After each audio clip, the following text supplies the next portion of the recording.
it amazes me that we're only 175 years from that time. Yes. And, I mean, you look at where we are today. I mean, we've got cameras and microphones, and 150 years ago, 175 years ago, It's dropping the bucket. and it's nothing in the span of time. In the context of history, It's nothing. Yeah. No, this civilization as we know it, us sitting here having a civil conversation without 6 shooters on us and a knife in the other guy's back is new. It is. It did not used to be this way. That's right. And for a long time. Yeah. You can look in the jail book that I have at home. That's the people that were chunked in the old jail that I own from 1887, from October 87 to 1948. And it's amazing to see the transition of crimes that occurred. I went to the museum one day and looked up some of the guys. It's not the ones that were thrown in jail, but the ones that bailed out or paid their fine. Lots of fighting went on back then. Yeah. Fist fights. Lots of fist fights. Until you settled stuff. 1890s, lots of fist fights. Pay $3 fine, get out. What's the story on the doctor that was there? Yeah, Dr. Jones. Yeah, he was a fighter. He was a fighter. He got fined in about 1896 for fighting, like $5 fine, and then he killed his wife in 1904. And then didn't he kill himself? Yes, in the jail up in our bedroom. Yeah. Oh my God! How did he do it? He cut his jugular vein.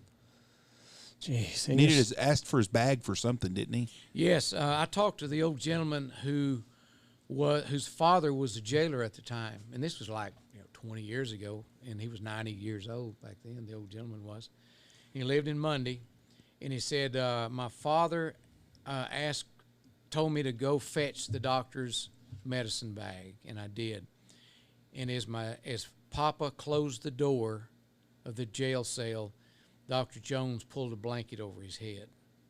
And he said, "Papa opened the door," and when he'd pulled the covers back, he'd already cut his throat, or he had cut his throat. There's a couple of different stories. One, he cut the femoral artery in his leg, and the other, he cut his jugular vein.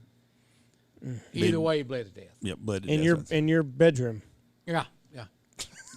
Yeah. Now, I bet that wasn't the only person that died in that jail. I'm not sure. I know there was a lot of hooliganism going on back then. did you ever feel anything or see anything in your time in the jail? No, but it was always a fascinating thing on stormy nights or full moon nights. I still remember vividly lying there in bed on especially a full moon night when the moon would rise in the east and you'd see the shadows of the bars stretching across the floor. Oof. And you wondered about all the people who spent time in there. Probably saying From 1887, saw the same thing. moon. Yeah, the very same thing, except on a concrete floor. I have a rug. That's crazy, though. But think about it. I mean, it's the same thing. Same thing. Nothing has changed. That's the one thing that has not changed. That moon has risen and gone down. So you hadn't seen no damn apparitions in the night? The only thing I saw one night that weirded me out was during a big thunderstorm, and just like you guys a while ago, I heard something, thunder and lightning, and I heard this swishing. And I flipped on the light, and there was a dadgum bat in the room. And I still can't figure out how that bat got in.